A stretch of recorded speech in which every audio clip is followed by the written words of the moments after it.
So in case you want to check it again or check our past talks, it's all on YouTube, and I'm going to put the link to the YouTube channel in the chat. So Oliver, you can go ahead and share your screen and start your presentation. Thank you. Okay, thanks very much. Just going to try and share my screen.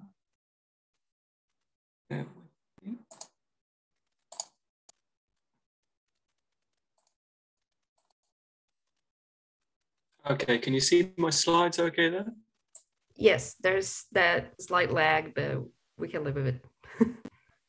That's okay. I'll take my time for the start, but and hopefully there won't be too much lag.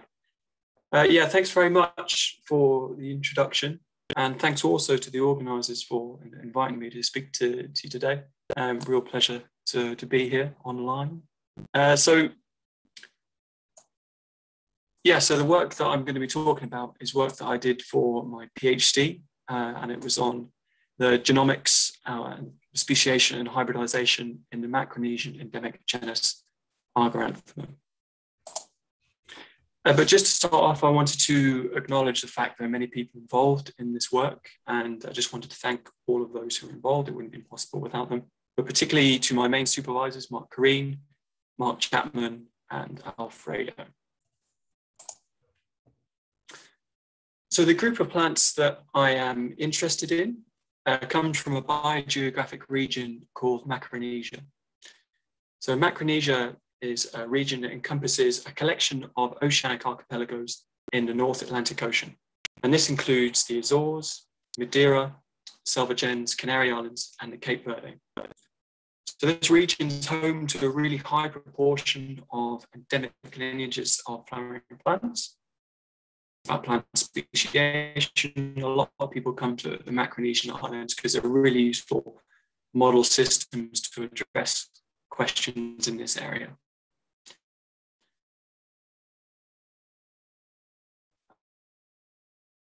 And I've got some photos here,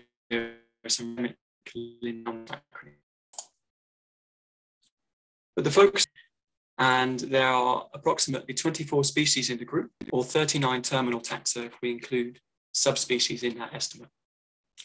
So all the species are endemic to the Canary Islands, Madeira, and the Selvagens, but the center of diversity is really in the Canary Islands. In terms of variation, there's some variation in floral morphology, but most of the variation is really in the leaf shape and plant stature. So the plants vary from being quite small cushion plants to very large shrub-like plants. And a common theme of oceanic island endemic lineages, Argyranthemum is a woody genus, and we see that quite a lot across islands. But I guess the important thing I wanted you to take away from this is that Argyranthemum is the largest endemic genus of flowering plants found across the Macaronesian Islands, and a really classic example of an evolutionary radiation. So if we want to try and ask questions about the processes involved in evolution across Macaronesia, this is a really useful group to study to address that. And this leads us on to one of the first aims of our research, which is really to try and understand the processes that are driving diversification across the genus. And to understand this, we need to know a little bit about species relationships. And in order to learn about this, we used genotyping by sequencing, which is similar to a RADseq in that it's a reduced representation style data set. So this slide shows maximum likelihood phylogeny that we've generated using RAXML. And the tips of the tree are annotated by the island on which the sample was collected, and bootstrap values more than 70% are shown with an asterisk.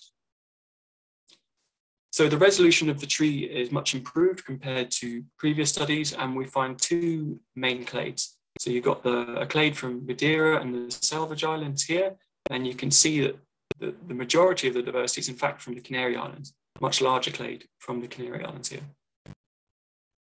So with this phylogenetic framework, we can start to make some inferences about the processes that may be responsible for diversification in the group. So one of the first things we looked at was the role of geographic isolation. And here I've annotated the nodes of our tree with the ancestral ranges for geography or island of origin. And this was done using the R package BioGeoBears. So you can see each of the nodes have been annotated and colored by the island of origin. And note that this tree is slightly reduced in size because we had to remove duplicate samples for this particular analysis. So using this framework, we're able to infer the frequency of different types of speciation events that are occurring across the phylogeny. And across the whole tree, the most frequent biogeographic event identified by BioGeoBears was intra-island speciation. So that's within island speciation. And here I've just highlighted one such example. So this is a clade for two species on Tenerife, Argyranthemum adductum and Argyranthemum tenerife. And this is a zoomed in image of that clade. And we can see that the ancestral node for that clade and the tips are all found on Tenerife. So it's a really clear example of speciation that's happening within an island. So prior to our work, the prevailing view at the time was that speciation in Macaronesia was largely driven by geographic isolation between different islands. So the fact that intra-island speciation was more important than previously thought was quite interesting for us. So in a similar way, we have estimated the ancestral ranges for habitats, and we identified 5 main broad habitat types across the region here. And our BioGeoBears analysis suggested that range contraction was the most frequent type of biogeographic event. So here I've annotated the same clade as before, and you can see that the ancestral node for this clade is quite broad in its habitat type. So it's found across 4 different habitat types, but towards the tips of the tree, the ranges are much narrower. And this is particularly true for Argyranthemum tenerife. So this is species that's found here, and it's only found in subalpine habitats on the island of Tenerife. So this is quite interesting because it seems to suggest that perhaps the ancestors of Argyranthemum were widespread generalists and they've become increasingly specialized over time. So one process that we expect to be involved in the evolution of Argyranthemum is also morphological convergence. So on this tree, I've annotated 2 subspecies that were previously described for Argyranthemum brucinetii, and that's on the basis of the leaf morphology. So you've got subspecies gomerensis, which is found on La Gomera, and subspecies brucinetii, which is found on Tenerife.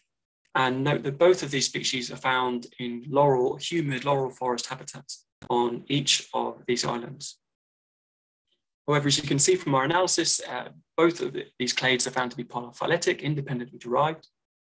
And we think the similarity in leaf morphology is due to a morphological convergence as a result of the occupation of different habitats. Indeed, if we look at the characters of the Scalesia, so these are dry seeded fruits, we can see that La Gomera, or subspecies gomerensis, shows much closer similarity to Argyranthemum calichrysum.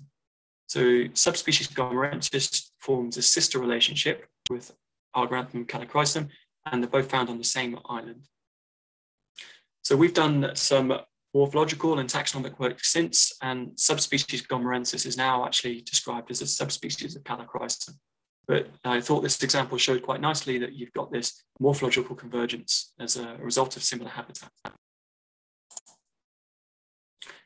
So one process that we know to be involved in the evolution of Argyranthemum is hybridization. So I guess this is a common characteristic of oceanic island endemic lineages, but there's very little intrinsic reproductive barriers between species. They tend to be isolated by occupying different ecological habitats, and where species boundaries overlap, hybrid swarms can be quite common.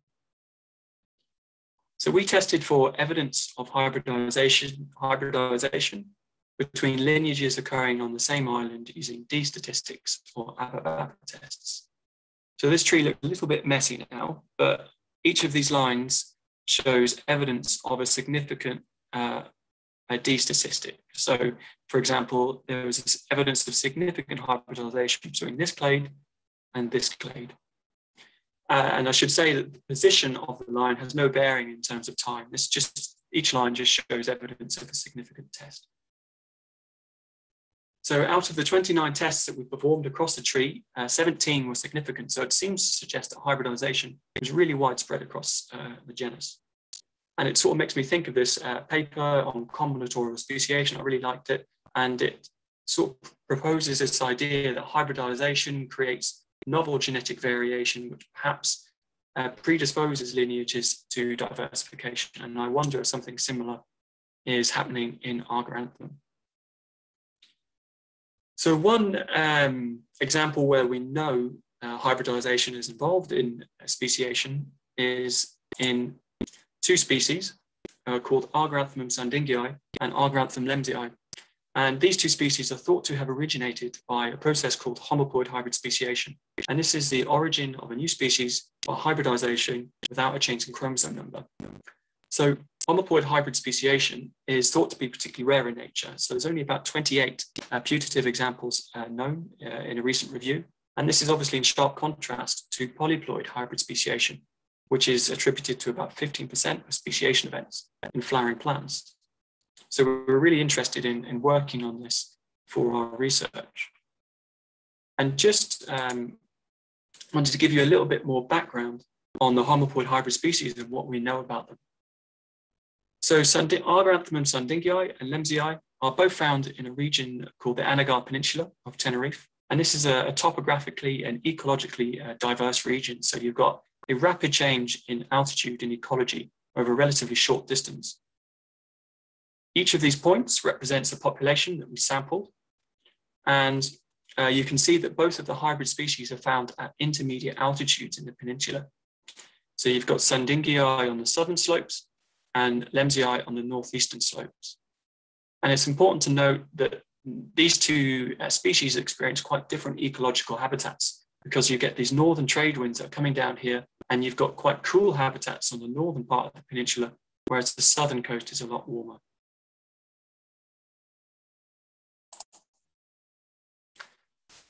So we know that the hybrid species have originated by hybridization between two parental species that also occur in the peninsula. So you've got Argyranthemum brucinetii, which is found in higher altitude laurel forest habitats, and you have Argyranthemum frutescens, which is found in coastal habitats. So note that you've got two subspecies of frutescens involved. You've got subspecies succulentum on the northern parts of the peninsula and subspecies succulentum on the southern part. So this is just a really simple schematic diagram showing how we think the hybrid species have originated.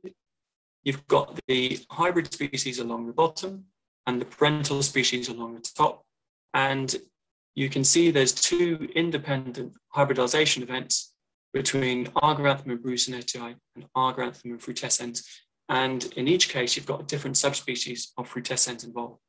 So I don't have as much time as I would like to go through all of the evidence we have to support the scenario, but please do ask me questions at the end about that if you're interested. But I guess the important thing to note is that the hybrid species are morphologically intermediate but distinct, and they're also stable. So this isn't the case of being a hybrid swarm. And the reason we know that they are independently, or the result of independent hybridization events, is because each hybrid species has a different paternal parent. But as I say, please do ask me questions if anything about that wasn't clear. So finally, the last bit of work that I wanted to mention related to our research was related to comparative gene expression analysis in the hybrid species. So for homoploid hybrid speciation to take place, it's known that ecological isolation is a really important step in this. And we wanted to try and understand the genetic changes that might be involved in this process. So to do this, how we tested the hypothesis that perhaps divergent gene expression or transgressive gene expression might be involved in the origin of these hybrid species. So to test this, we grew seedlings of the parental and hybrid species under controlled conditions. And we did this to control, to minimize differences due to environmental effect. And we got RNA-seq data for 24 samples at 6 per species and compared the gene expression across all of the species involved. So this is just a summary of the results from the comparative gene expression. So we were able to identify differentially expressed genes in a hybrid species with novel and parental-like expression. So this table is just summarizing the number of differentially expressed genes we found and the number of gene ontology terms enriched for those. But the bit I'd like you to take away from this really is this principal component analysis from it's comparing the gene expression across species. And what I thought was interesting about this is that you can see the hybrid species, which is shown these guys here, and this is on the second and third axis, that they've converged on a similar expression profile. So we thought it was interesting that despite the fact these hybrid species are independently derived, they have converged on a similar gene expression profile. So this is work which is ongoing, and we're still almost finishing this off. So that was a real quick summary of the work that I've done on Argyranthemum PhD, but just a really quick summary. We found that intra-island speciation was more commonly than we thought across the genus as a whole. We had examples of morphological convergence. We know hybridization has been really widespread in the group. And we have that really nice example of homophobic hybrid speciation. And we're just starting to try and tease apart the role of gene expression that might play in the evolution of those hybrid species. And that's everything I wanted to say. But if you have any questions, I'd be more than happy to answer any questions. Thank you very much. I will unshare my slides. Hey, thank you so much, Oliver. I think Bruce Baldwin has a question. He has his hand raised. Great talk, Oliver. Really interesting. Yeah, such a pleasure. I didn't realize that Argyranthemum had diversified so much within islands. You know, we used to think that it was mostly allopatric geographic speciation across islands after an initial ecological radiation. And do you know if this is being seen in other groups in the Macaronesian archipelagos? So I know, yeah, thanks for that. And so, yeah, it's really interesting. Thanks for your question. I think especially, I know my supervisor and other members of our lab group are working on other Macaronesian groups. So Descarania and Echium in particular. And they're also starting to turn up this idea that I think with increased knowledge from these next generation sequencing approaches, we're starting to see more evidence of within island speciation. But I think we can expect to see those studies coming through now as well. So, but yeah, it'd be interesting to see what they show as well. Yeah. One other question: do Brucinidae and frutescens ever come into fairly close parapatry anywhere where you could, you know, in modern day, see a potential for hybridization between those? So in the peninsula, they're only a few kilometers apart. Yeah, but so they're quite close.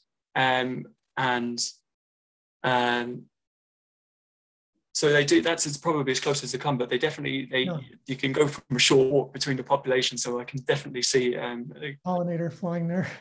Yeah, opportunity. And I guess that had to happen at some point for those, the hybrid species to exist. Sure. Oh, great. Thanks so much. Thanks very much. Do we have more questions for Oliver? We can always have questions after the next talk too. So of course, yeah. Okay, if we don't have any more questions right now, I think we can go to our second speaker. So José Cerca, he's a postdoc at the Norwegian University of Science and Technology in Trondheim. I got the name right. And he did his master's with Asteraceae, and then he went to work with other organisms that are not plants. And now he's going back to work with plants, and he's also moving to the Galapagos, which I think is the dream of almost any biologist. So I hope he can talk more about Galapagos to us in this talk. And so you have the floor. And if anybody has questions, we have time for questions for both speakers after this talk.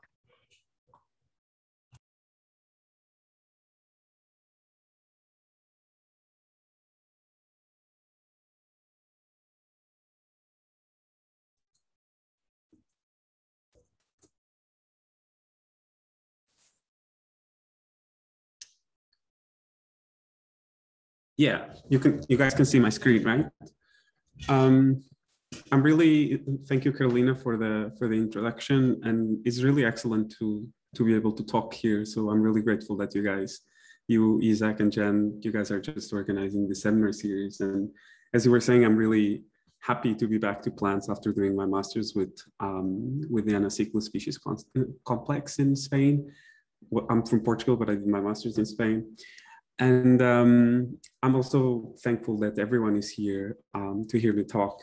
So today I'm going to be focusing on this emblematic group of Asteraceae, which is the Scalesia group in the Galapagos. A recent paper called them Darwin's giant tree daisies, so I kind of like the name and I took it. And I'm going to talk about and touch on a few topics that Oliver already mentioned, which is the evolution on islands and everything. But just before, this work, I'm the one doing the talking here, but this work has had the contribution of a lot of individuals and people. Without these people, there wouldn't be any data analysis, there wouldn't be any data processing, any data collection, but in particular to my principal investigator, Mike, but also the seniors in this project, Lauren, Neelima, and Jim, who have been super helpful, but also everyone else. So if I start on a big perspective, I would put things in this approach, which is why would we focus on islands if we're interested in ecology and evolution?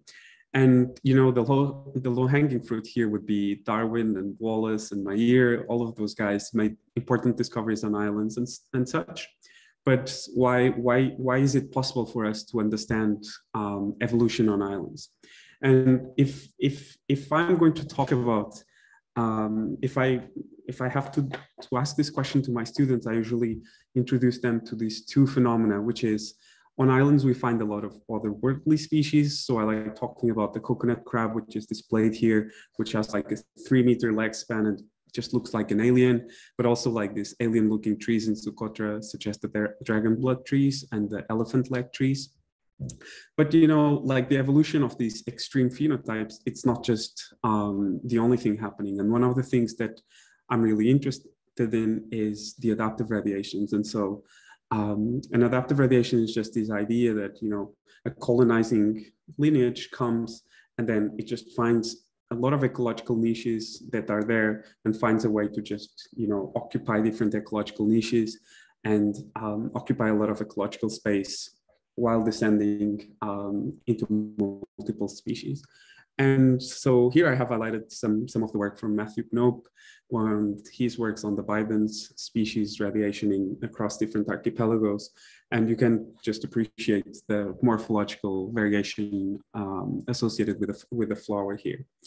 And so these two patterns, the evolution of extreme morphologies and such, and the adaptive radiations, they come from the particular characteristics that islands provide, which is, first, there's this harmonic biota, meaning that not every biological group is able to, colonize remote islands like Hawaii or like the Galapagos, meaning that, for example, a very easy example is amphibia. Amphibia just die out in seawater, so they're not able to disperse. Orchids are also rare on islands because they need all of this, the connection with the mycorrhiza and everything. So we find a lot of taxa, or we don't find a lot of taxa that's present on continents, that's present on islands.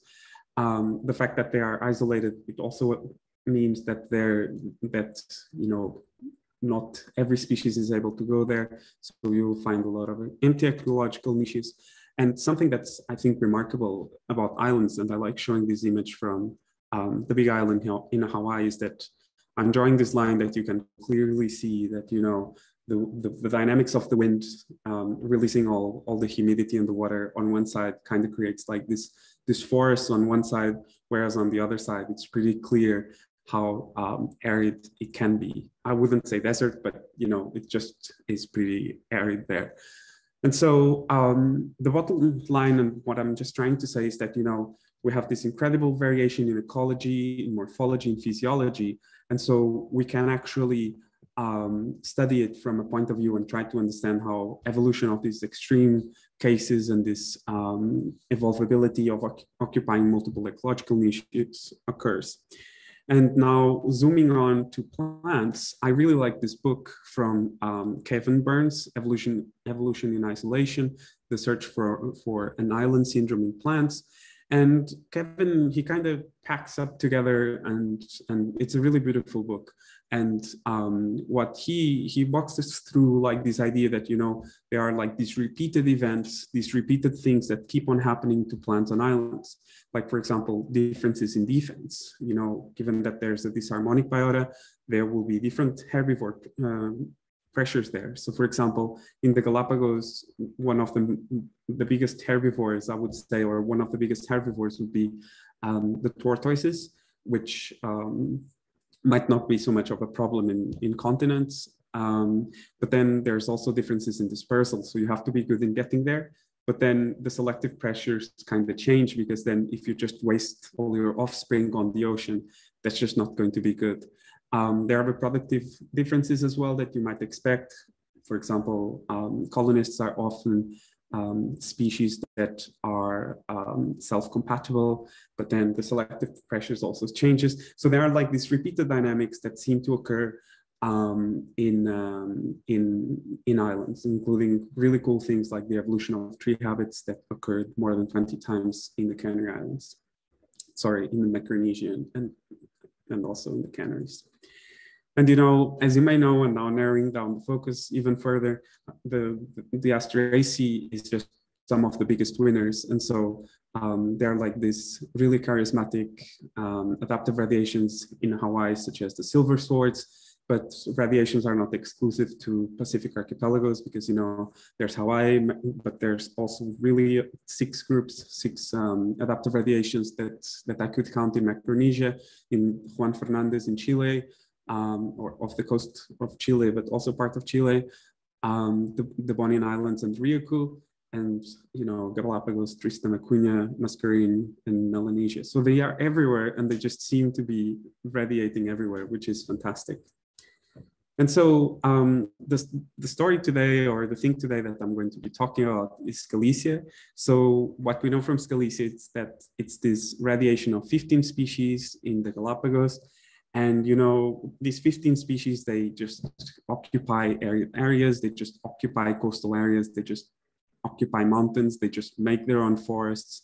They're known as weedy trees because, you know, in 1-2 years, they just grow a few meters tall. And what we know from it is that the colonization date is actually pretty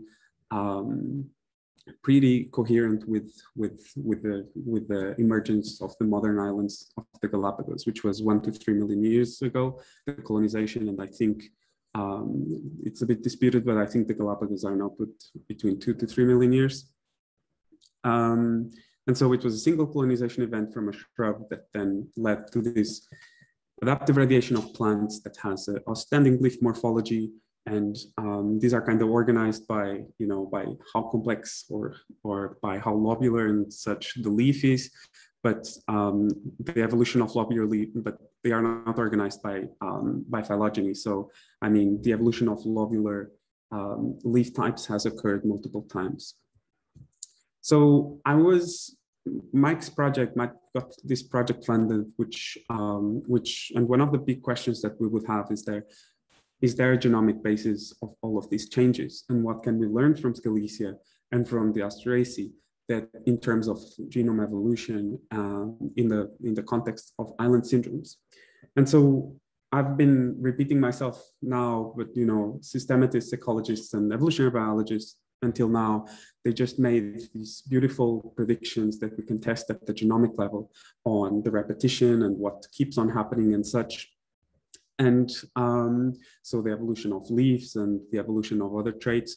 But we also know that from a genomics perspective, or from a genome perspective, we know that, you know, oceanic archipelagos have a lot of paleopolyploidization. So they were polyploids before they were able to go there, which I like to think about. Two minds think better than one. So two subgenomes inside work better than a single one in terms of variation. And as Ollie showed, there's this also capacity for hybridization and rapid evolution. And so the story here starts with the genome that we sequenced, and we used a combination of high quality long reads from PacBio, and we scaffolded it. And scaffolding is just this technique that, chromosomes are these huge things and they are highly repeated. So scaffolding is just a way of putting things into place. I'm not going to be lost in a lot of nerdy details there. And we use the PacBio iso-seq transcriptome, which is just this new technique to sequence the whole transcriptome without having to assemble it, because PacBio is able to sequence the whole RNA.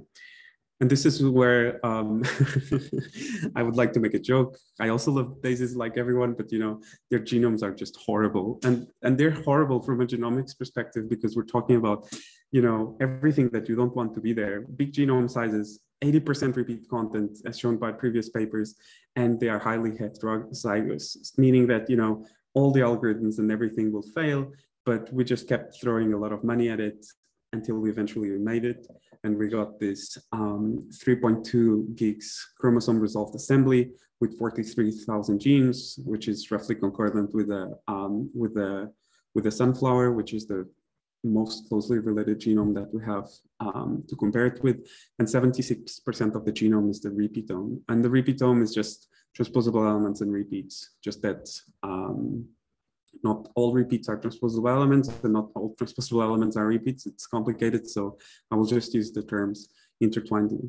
And one of the first things that you do when you have a genome is actually to get these conserved sets of genes that people have curated for you. And these are genes that you expect them to be on a single copy, and they are highly conserved. And we call them these buscos. And so this is a way also of seeing the quality of an assembly, which you see we have very little fragmented or missing. But then what really sticks out here is the big blue, the number of complete genes that are actually duplicated. So this is this was an initial idea and an initial indication of, these things are tetraploid. We knew that from some papers from the 60s and 70s. But this was where Lauren said, this is where the fun starts. You have to separate the two subgenomes inside that are inside the same nucleus. And this was very painful, but I'm going to go a bit over it. So the subgenomes are just this idea that ancestral genomes that came together. So if we have an ancestral species A and another B, they come together on a polyploidization event, and then they become this allopolyploid with the subgenome green and the subgenome yellow. And from a phylogenetic perspective, it would look something like this, where we would have first here a speciation event, and then here the polyploidization event with things like the opening up and then closing down. And this was, I'm not going to be lost in details, but the way that it worked for us now was, I just have 34 chromosomes and I have to find how to pick which ones are pairs, homologs. And what really helped here was that Jen Nandal, she kindly provided with the conserved ortholog sets for daisies. And then I modified the conserved ortholog set pipeline, it's actually originally for animals, it's for the UC pipeline. And I modified it to, instead of giving me single copy, to give me double copy. And then I just made this matrix and things just fell onto place. And I could say that, chromosome 1 was pairing with chromosome 8 based on all the conserved ortholog sequences that they had together. And it took me a while to figure that out, but it worked out. But still, by using this, I knew the pairs, but I didn't know which member of the pair was from green or from yellow. And for this, again, without boring you a lot, we used fossil transposable elements. And a way to do this is that transposable elements kind of copy paste themselves on the genome, and they do that throughout time. And so, if you go to a forensics expert and you show them a body, the forensics experts will be able to say, this body died 1 week ago, this body died 1 month ago, or this body died 1 year ago based on the decomposition. And so basically we used a similar technique on genetic distances on transposable elements, which then was really able to tease apart the chromosomes.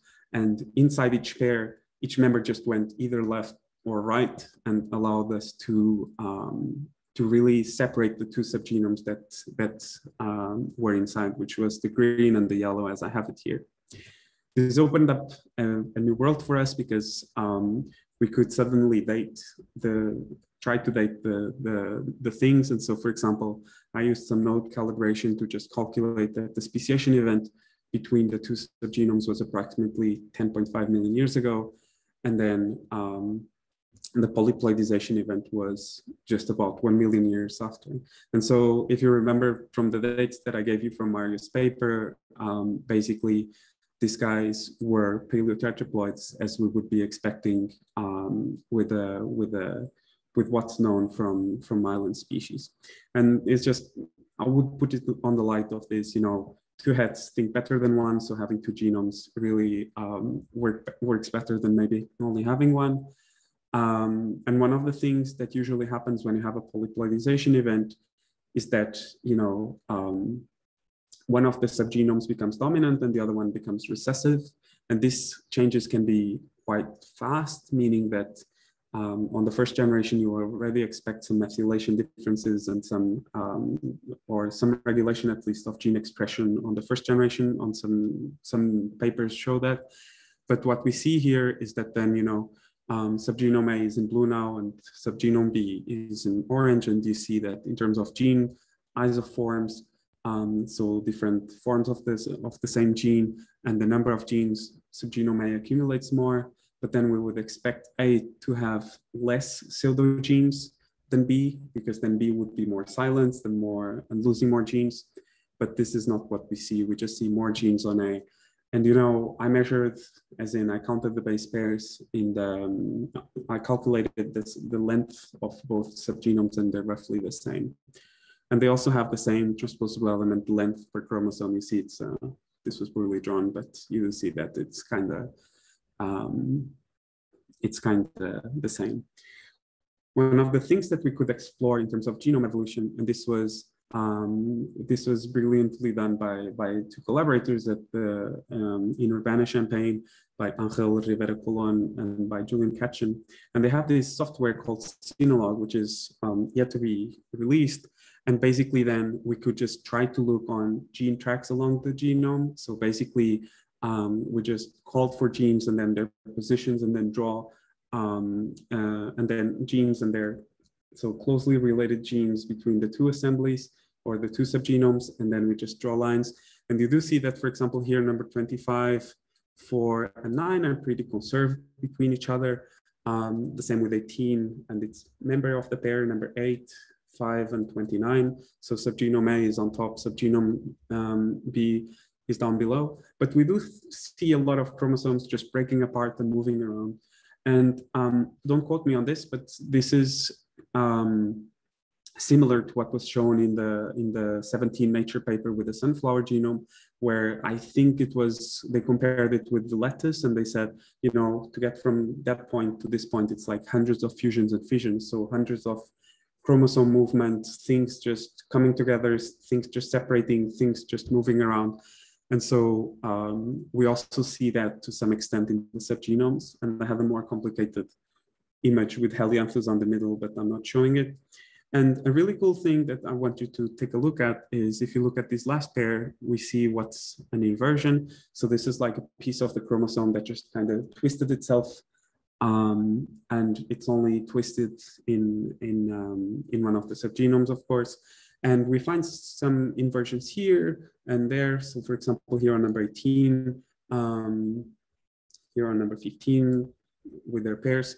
And what we find out in terms of genome evolution is just, you know, we kind of confirm what is also in the sunflower genome, which is 30% of the genes are within chromosome pairs. So let's say that with the conserved position, but 56% of the genes are within inverted regions. And this goes to show the power of inversions in like keeping genes and in preserving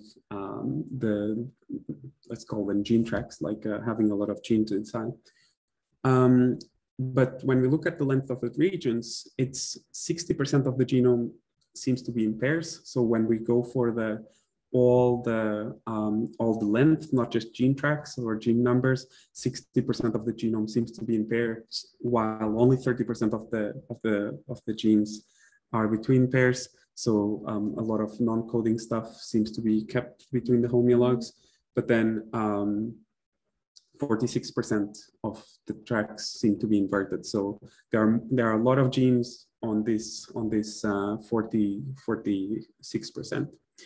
So I promised you the island syndromes more type of thing, and this is cooler other than the genome evolution type of things. And we found using the NDS ratios, so comparing non-synonymous to synonymous substitutions, which are a way just of looking to ways of different ways of natural selection, and we found these clear signatures of osmotic salt stress, life stage transition, vegetative growth genes, and leaf genes. And so if I show you the image that I built for the paper, it just has like these very general things like metabolic processes under selection. So we find genes, and sorry, it's better to explain. So this is what we call a GO analysis. And so a GO, it's a gene ontology. And so basically I just get the function of that gene as a proxy of like what it does in Arabidopsis or what we know from model organisms and such. And you see like here I have these very vague things like regulation, response, DNA repair. This could be anything. But what I want you to take a look at it is, so first we have like meiotic cytokinesis, chromosome separation, establishment of chromosome location, chromosome segregation here. Whoops, that was really way off. And this seems to reveal that there are some genes under selection on the genome to reaccommodate the two subgenomes, even if it was an event that happened a very long time ago. This is a very generalistic way of showing things, but I was really, when I'm a reviewer, I'm like, GOs are not good enough. And so I took my my role as reviewer too personally, and I went to the Arabidopsis literature. So I studied which genes under selection in Scalesia would correspond to Arabidopsis genes, and then I went and read the literature for those Arabidopsis genes. And trust me, that's not something anyone wants to do if you're because it takes a lot of time and it's a completely different field, at least for me. And what we found was that, we found genes that make Arabidopsis grow bigger. So the genes under selection in Scalesia have orthologs in orthologs in Arabidopsis that make it grow bigger. And so one paper from this TUA6 was showing that if when this gene is changed in Arabidopsis, they grow 50% more on the International Space Station. That's why I remember the paper and the gene, because they actually tested it on the International Space Station.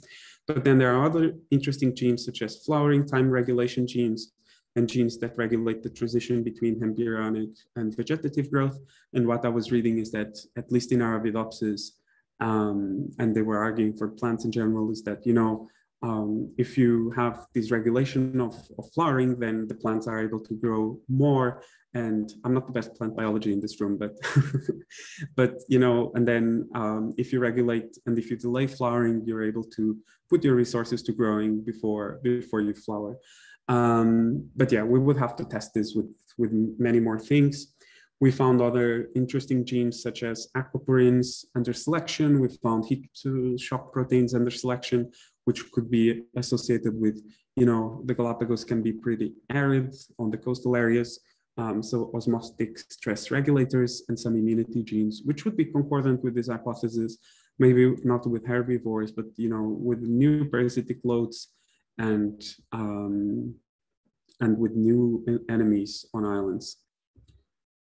The last thing we did for this paper, and just before I just shift gears for 5 minutes, so basically we looked at gene duplications along the genome. And so, we humans and I think it's old world primates, we have this gene duplication on some vision genes that allow us to see one more color. And so basically when genes duplicate themselves, what happens is that they might get new functions, and usually similar functions to what they had. And so this expanded our viewing repertoire by one color. Every other mammal, I think we see two colors. We see three, not every other, but the majority of mammals. And so looking at duplicated genes gives us an idea of things that might be also occurring on the genome, in the sense of like, if you have a lot of duplications of a gene associated with something, it might mean that those genes have an important role. And what we find here is, again, a lot of like water homeostasis. We have things associated with response to water deprivation, response to water regulation of water deprivation. Then we have things associated, for example, with response to fungus. Oh, osmotic stress again, response to fungus, response to omnisets, response to ketene, so response to bacteria. And so this is showing us that other than the genes of selection, we do seem to see some gene duplications associated with, you know, this transition to islands and like new parasites and possibly the aridity. And then other things like, for example, regulation of leaf, root development. I'm looking at here at this group, shoot development, and other things. So this was more or less what I had to show you. I'm still not done, but this is a project that was funded and that Mike called Darwin Plants. It's part of the Research Council of Norway. But I had a bit of a preposition because, you know, I'm I'm a bit hungry with starting my own project and starting my own repertoire. And I'm, before that actually. So just an introduction to the project. We have the part of the genome assembly and annotation. I'm going to do transcriptomics of leaf evolution, a bit on the track of what Holly was presenting as well, with like trying to understand leaf evolution from differential gene expression, transposable element dynamics, because if 80% of the genome are transposable elements, I want to know maybe not why, but how and how much. And then the phylogenomics package I'm also going to do. And then we have another postdoc, Vanessa Beaker, who's going to do the population genomics.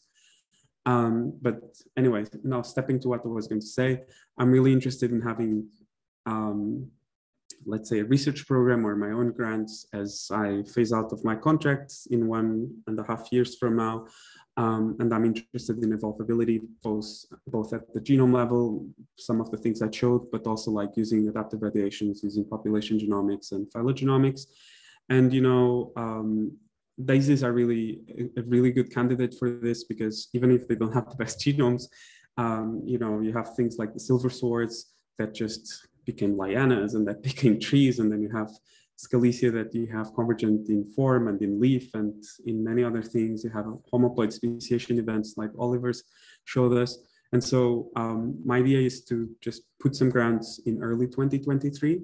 And for this, you know, if you want to discuss ideas, if you want to send me samples to sequence, or if you want to have, if you say, I'm also interested in this, but I do morphology, systematics, and ecology, I would really love if you would get in touch, because I have 1.5 years of contract left, but I would like to think of alternatives that would be, of my interests and in basis, because I've been, let's say, a bit lost in in animals a bit. And so thank you for your time. I'm also on Twitter if you'd like to add me, and these are the people, the fantastic people that help me. And I'll take any questions.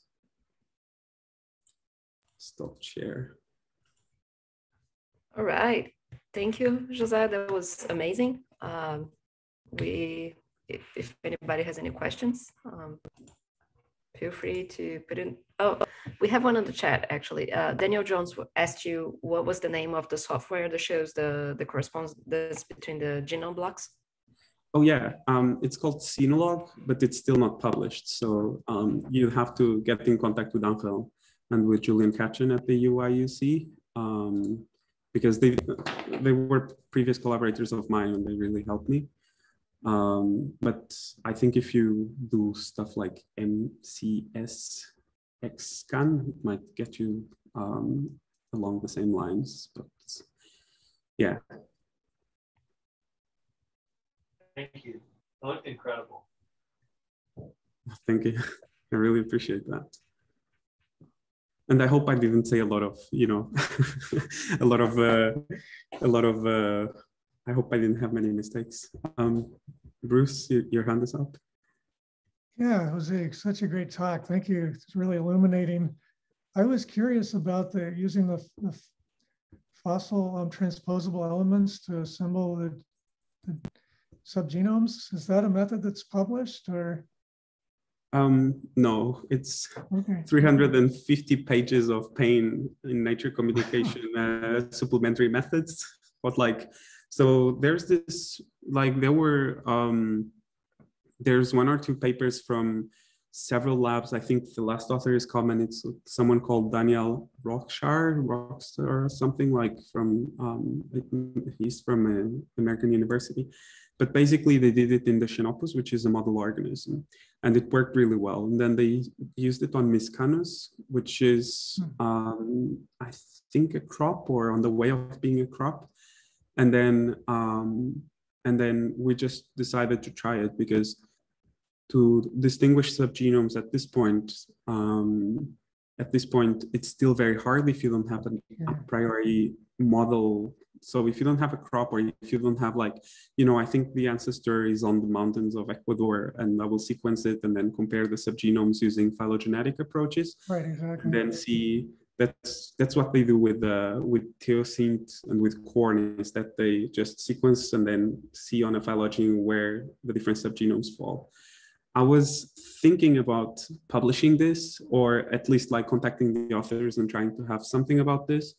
But the thing is that I tried it in Brassica, which is a pretty good model organism, and it didn't work. It just gave me really crappy results. So then I became a bit self-conscious about, but you know, like I didn't include a lot in this talk, but I did a lot of sanity checks to make sure that the subgenomes would work well in like with circus plots and other things. For example, the moment that I just do buscos on each subgenome separately, I get 80% buscos complete, but 0 duplicated, and it's just, or 2% duplicated. So a very sorry for talking so much, but if you're interested in doing this, we can just try it if you have like another daisy that you would like to give it a go. And then we can see how well the method holds up. Yeah. Right. Yeah, we're trying to do this very same thing right now in silver swords with the continental relatives that we already have some understanding of. So, but we're not using this transposable element approach, but we'll see how that goes and go from there. Yeah, sounds good. Thanks a lot. It's really amazing talk. Look forward to seeing this published. Thank you. Okay, we have one question in the chat. So for Scalesia, is the recent polyploidization event estimated to have occurred before or after colonization of the island?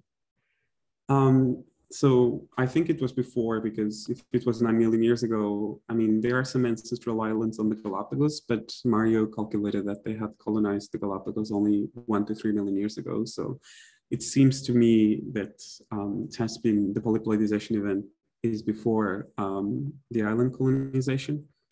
The biggest question for me is like, why did they stay polyploid as they were? Why didn't they start losing genes and stuff if they were in the continent for 6 million years or something? So, but yeah, polyploidization is a completely different beast. Yeah, I'm not so sure about the sister group, but I would have to check on that. It is interesting to know how you are dealing with PacBio error rates and the homopolymer problem. Yeah, so I think now with the new PacBio technology, the error rates are actually lower than Illumina. And, or I mean, when I say lower, it's just because Illumina is like 99.8 and this is 99.9. It's not a very big difference or something. And PacBio is trying to force this on everyone. But the way that I dealt with this was really, so the Genome project was sent for sequencing before I started my postdoc, but the figures are very, very big. So we have like 200x PacBio coverage, and I will let you do a wild guess on how much that is in sequencing costs. But with 200x, I think we're pretty confident that PacBio errors are not a problem, because if basically the PacBio machines are still producing a lot of error, but they just found this way of circularizing the sequencing. And then basically before they leave the machine already corrects it, because then the machine is just sequencing around in circles and in circles and in circles, and then it corrects because the errors will be random. And with regards to the homopolymer problem, I have no clue what that is. I would have to read up on that.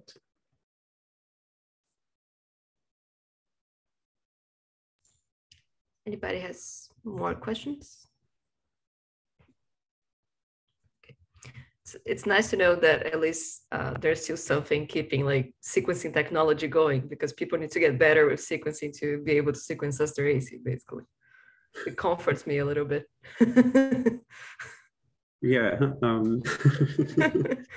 I was also happy with this, and like Mike has been, you have to push this out, you have to push this out, this is a polyploid huge genome. I'm like, I could do without the pressure, but yeah. Jose, I'm interested about the phylogenomics part of the project that you showed right at the end. Are you going to do is the project aiming to do phylogenomics of like everything in Galapagos? What is the goal there? Oh, so the goal here is just to do the phylogenomics of the Scalesia radiation. Oh, okay. And I'm pushing it towards the end of my contract, because the thing is that the group is very complicated from a phylogenetic perspective, because it's a polyploid, rapid radiation, so expect a lot of polytomies. And so the way that I'm thinking about approaching it in 1 year from now is just using a combination of the conserved ortholog sequences, but already with a subgenome idea, and also try to use some other methods, like just a different combination of methods, and trying to always have the subgenomes identity in our favor now. So yeah, but polyploid plans are another. Yeah, I think like Jennifer and I have been dealing with sequencing Asteraceae for phylogenomics for some time, and it is complicated to deal with polyploidy and paralog problems. So yeah, I'm interested to see what you come up with, and I think you do have resources on your hand that most people don't have when they do phylogenomics. So that's going to be interesting to those resources were a lot of pain, trust me, because oh yeah, like I can't imagine. Like this 4 months, I had no clue, and I thought I would be fired or something, for not being able to do the results. What I'm really curious about is that, given that we were able to pull things apart with k-mers, is that so I taught on a k-mer course a few weeks ago, and we had a speaker, Siavash Miranov. He's now in UC San Diego. And he developed this method to actually do phylogenetics with k-mers. And, if we're talking about genomes like we're talking about, which is 80% repeats, and if the method that I presented holds up with separating these fossil transposable elements, because the idea is just like, if you have I guess I can show you from another presentation that I will try to find, but the idea is that you have an ancestral branch, and then you have the speciation event. The two subgenomes go their own way separately, and then they come back together, and then they leave as a single species. And so the transposable elements that they are accumulating as a single species will be different from the transposable elements that they are accumulating when they were separate species back in time, and then will be different from the transposable elements that they will be accumulating, that they accumulated back in time even further, when they had before the speciation event. So I'm really wondering if in this group of plants, if we are able to disentangle some degree of phylogenetic conflict by looking at k-mers. And that's one of my ideas with doing with Scalesia. I'm willing to brainstorm, and Siavash, we recorded the talk, so if any of you is keen on just hearing a 2-hour YouTube talk on how K-meres really help disentangling phylogenies, it's really, yeah, it might work. But because the thing is that K-meres are just, and sorry for everyone. So K-mere is a sequence of, it's a sequence of DNA from any given length. And so when you say a K-mere of 4, it's any 4 base pairs on your genome.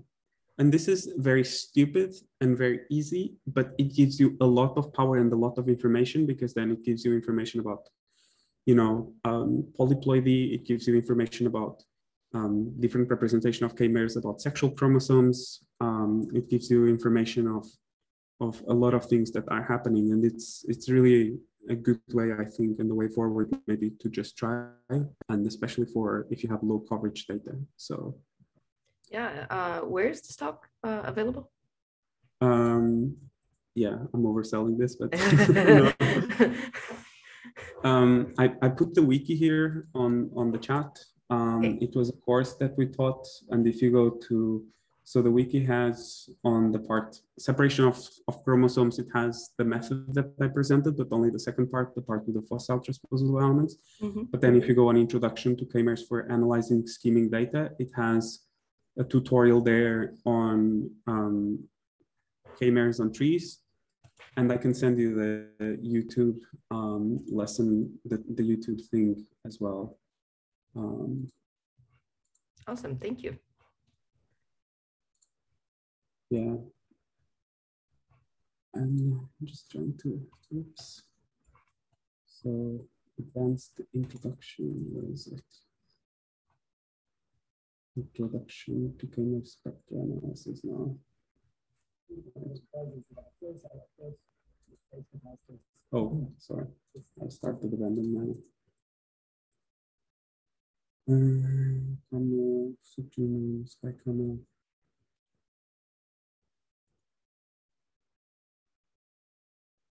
Yeah, no, I'm not able to find it, but it has to be there. I will send you the YouTube TICA. If anyone is interested, they can also ask me, but I can try to do that. Sorry, I'm not finding it. That's fine. Thank you. Does anybody have more questions for José or for Ollie, by the way?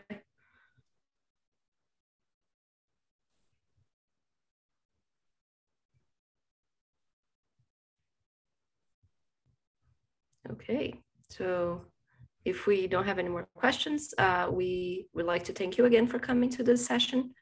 We're going to have a session in November, and then we're going to take a break for December and come back next year. The talks are going to be on YouTube sometime next week or this week, I'm not sure. And you can always check the composity.org website for the links to the talks and for news about Composity and the International Composity Alliance. So see you next month. Thank you all. Thank you. Just say I found it and I pasted it on, on the chat. Oh yeah, the YouTube link for the K-mere talk is on the chat now. Let me save the link.